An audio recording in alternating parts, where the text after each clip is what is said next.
Hey guys, what's up? Hope you all are doing great. Myself Salman and welcome back to the Grammar Academy. Today we are going to learn everything about present tense and 4 kinds of present tense in detail. We will make sure that no concept is missed, and after this lesson you won't need to refer any source to know about present tense. So if you are ready, then without much delay, let's start.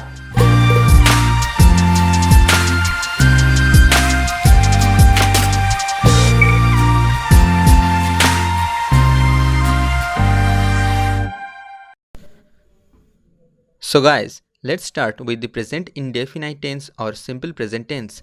Present indefinite tense denotes an action in the present time or habitual truth or eternal truth. And this tense always uses the main verb. Let's see. Look at the first example. I read a book. Here in this sentence, read is the main verb, and see, no auxiliary or helping verb is used in this sentence. Similarly, in the next one, we read books, you read a book or books, he or she reads a book. When the subject is third person singular number, then an s or es is added with the main verb. Then see, they read books, water freezes at high altitude, etc. Now from these sentences, one thing is clear and we can get the structure of these sentences. First of all, a subject, then a verb, then object, right? First of all, a subject, then a verb, and s or es is added according to the subject, then an object if any. Now, simple present tense or present indefinite tense has different forms like positive form, negative form, and question form. Let's see. I write, we write, you write, he or she writes, they write. These are the affirmative or positive forms of simple present tense, and you can see that the structure of the sentence is like first a subject, then a verb, then the object will be placed if any object is there. First of all a subject, then a verb, then object if any. Look at the question forms. Do I write? Do we write? Do you write? Does he or she write? Do they write? So we can also get the structure of these sentences like first of all a do or does, then subject, then a verb, then object if there is any, right? First of all a do or does, then a subject, then a verb, then an object, and obviously a note of interrogation, right? The negative ones are I do not write, we do not write, you do not write, he or she does not write, they do not write. So we can get the structure of these sentences like first of all a subject, then do or does, then a not, then verb, then the object if there is any. The subject, then do or does, then not, then verb, then object. Now if the verb is to be verb, if the verb is to be verb, so let's see an example. I am a boy. Here you can see am is used as the verb in this sentence, and we know that am is are these three verbs are auxiliary or helping verbs, but in this sentence am is used as the main verb. So if the verb is to be verb in present indefinite tense, then the formation will be first of all a subject, then am or is or are according to the subject, then the object if there is any. Similarly in the question form, first of all is am or is or are according to the subject, then subject, then the object if any. Similarly, in the negative sentence, subject first, then the am or is or are, then a not, then object. Okay, let's dive into a bit deeper in the present indefinite tense. So guys, the present indefinite tense or simple present tense is used to denote habit, custom, practice, repeated action, permanent activity, general truth, etc. This kind of ideas. And these ideas are expressed by the words like often, seldom, usually, never, occasionally, sometimes, normally, generally, always, frequently, rarely, daily, etc. Guys, these words are adverbs, and to be more particular, these words are adverb of frequency. So adverb of frequency in the sense that these words are used to denote the frequency of time, and since these words are adverbs, so we can call it the adverbs of frequency. Here you can refer to some of the examples with adverbs of frequency like Rohit always comes in time, Tamim seldom gets up late, the old lady often goes for a walk in the morning, Ayan usually believes everybody, Riju goes to school daily. So these are some of the examples with adverbs of frequencies. Now guys, you can also use this tense to make a statement in the present showing permanent nature and activity of the subject and eternal principle. For example, I know him well. Suppose you know Sam very well for several years and nothing, absolutely nothing can affect your perception about his behavior. So this is a permanent kind of nature, isn't it? Let's go to the second example. The cow gives us milk. The cow here is subject and that it gives us milk is its activity. So this denotes the activity of the subject. He teaches in Oxford University. This also denotes the activity of the subject. Now come to the fourth example. The sun rises in the east. This is an eternal principle because the sun never rises in the west, right? Now guys, here are some additional uses of present indefinite tense, like we can use this tense as historical present to denote historical present, like for example, now Netaji enters and addresses the soldiers.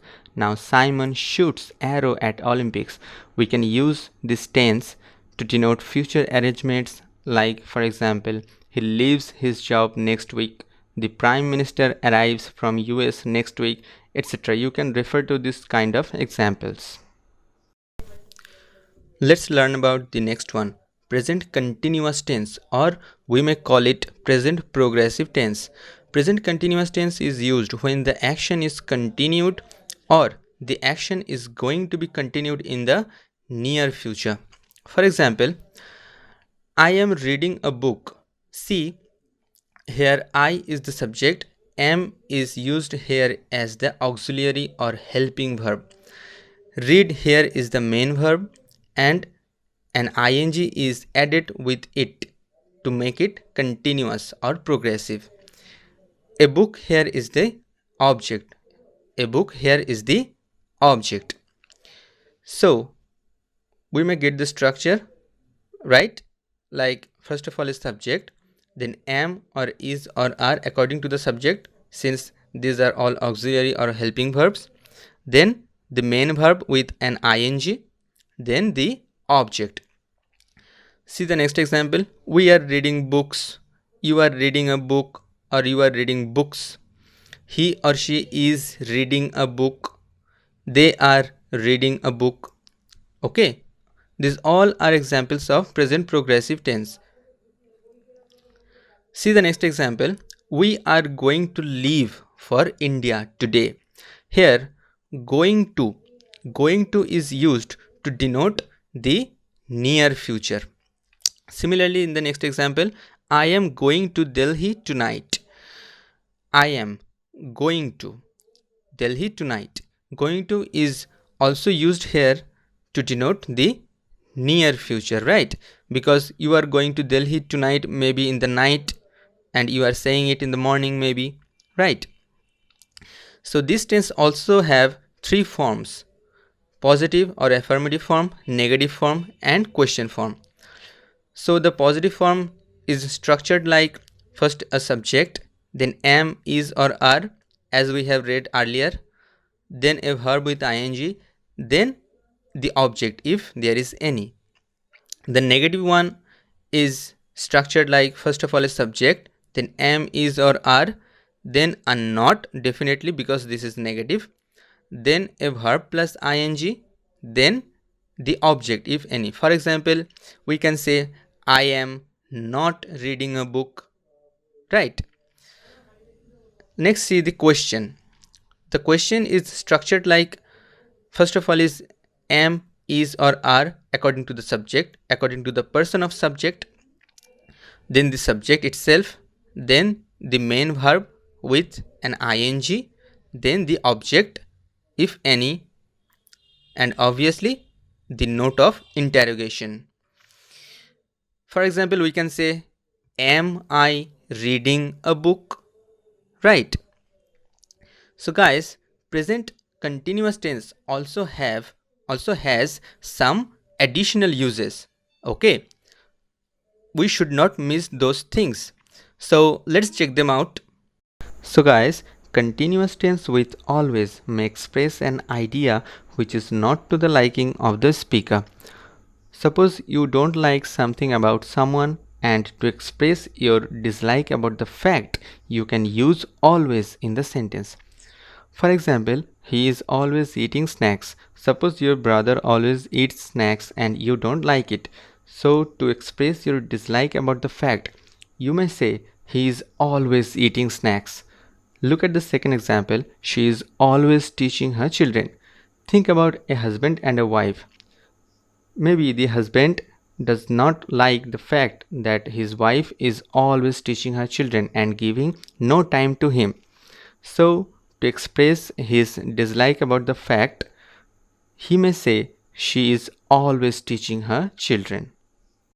Now guys, there are some of the verbs which sometimes don't admit of progressive action. It means these verbs doesn't form the continuous form by adding ing with it. Such verbs are called non-progressive or static verbs. Keeping in mind this fact, we can categorize these verbs into 5 categories. The first one is verbs of perception. It means this kind of verbs will denote perception in the sentence. For example, see, taste, smell, hear, prefer, etc. Verbs of thinking process like think, know, mean, mind, etc. Verbs showing possession like own, have, belong, comprise, possess, contain, etc. Verbs expressing feelings or state of mind like believe, like, love, want, wish, desire, hate, etc. Verbs in general like look, seem, appear, affect, resemble, cost, require, stand, etc. Now look at these examples. We can't say he is owning a car. Rather, we must say he owns a car. We can't say I am not hating him. Rather, we must say I don't hate him. We can't say this house is belonging to me. Rather, we must say this house belongs to me. Similarly, we can't say the book is containing good subject matter. We must say the book contains good subject matter. You can refer this kind of examples. Let's switch to the next one, present perfect tense. Present perfect tense is used when the work has been done but its effect lasts. This tense is very interesting. This tense is a mixture of present and past. At the time of speaking, the action is already complete in the past. It always implies a strong connection with the present, though the action took place in the past. Now this tense also have 3 forms: the positive or affirmative forms, the negative form, and the question form. So the positive structure of present perfect tense is like first of all a subject, then has or have, then past participle or V3 of the main verb, then an object if there is any. For example, I have written a letter. I here is the subject, I is first person singular number, then have is placed according to the subject, then the past participle or the V3 form of the main verb write is used here as written. Then a letter here is the object.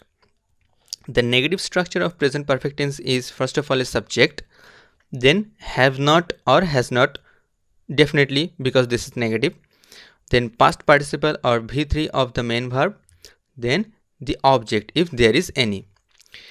For example, I have not written a letter.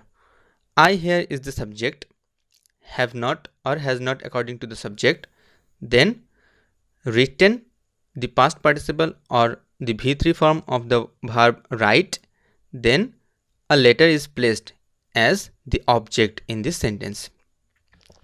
The question structure of present perfect tense is like first of all a have or has, then the subject, then the past participle or the V3 form of the verb, then the object. For example, have I written a letter? Okay, so I think you have got this. So now, generally, these adverbs and conjunctions are used to express the preceding function. For example, ever, just, recently, already, yet, till, so far, lately, before, by the time, after, etc. One thing you have to know here that just is used in the sense of already. For example, just done, it means already done. Just seen, it means already seen. Other meanings of just are now and exactly. Now, for example, I have just seen that film. Here, I have just seen, it means I have already seen that film. I have already had my breakfast. Here, already is used as the adverb. Okay. Now guys, there are two very important points that I should tell you about present perfect tense. The first one is present perfect tense is never used with adverbs of past time. For example, we should not say he has gone to Kolkata yesterday. In such cases, the simple past tense should be used. He went to Kolkata yesterday. He went to Kolkata yesterday. Okay.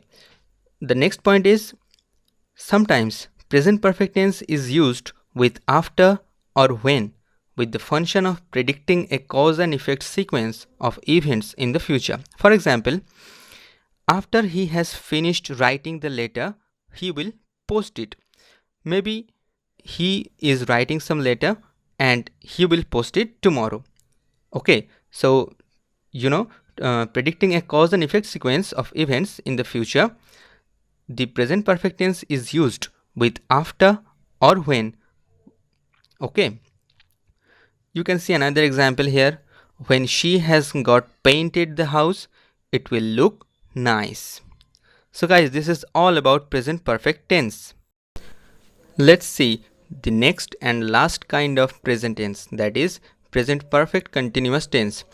Present perfect continuous tense is used for an action which began at some time in the past and is still continuing. For example, you started to work something and you are still working. The work is still in progress. Such a sentence, when denotes this kind of meaning, the sentence is in present perfect continuous tense.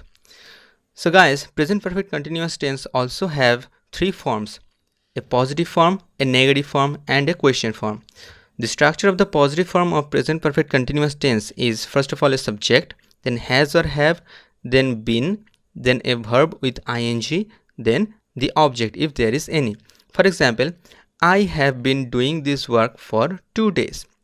I here is the subject, have or has according to the subject, then been, then verb do with an ing, then this work for 2 days is the object. The negative structure of present perfect continuous tense is first of all a subject, then has or have, then a not, then been, then verb plus ing, then the object if there is any. For example, I have not been doing this work for 2 days. I here is subject, has or have here is have according to the subject, then not, then been, then do with ing, then this work for 2 days is the object. The question structure is first of all a has or have according to the subject, according to the person of the subject, then the subject itself, then been, then verb plus ing, then the object. For example, have I been doing this work for 2 days? You can see this structure wise. So look at these 2 examples, guys. It has been raining from or since Monday. They have been working hard from or since morning. Guys, I have to mention something here. Both since and from denote a point of time, not a space or period. But since is preceded by a verb in some perfect tense, while from can be used with any form of tense. Another difference is that since can be used only in reference to past time, whereas from can be used for present and future tense. Guys, tense is a huge thing, but we don't have much time nowadays, right? So we will learn the whole tense in limited time possible. Just stay with me and I am assuring you that you are gonna master this topic, that is tense. If you are new to this channel, then subscribe the Grammar Academy channel and join the Grammar Academy family and hit the bell icon so that you get notified whenever a new lesson is updated. So guys, this is Salman signing off. Today we'll be back very soon. Till then, have a good time, help the needy people as much as possible. Happy learning, guys.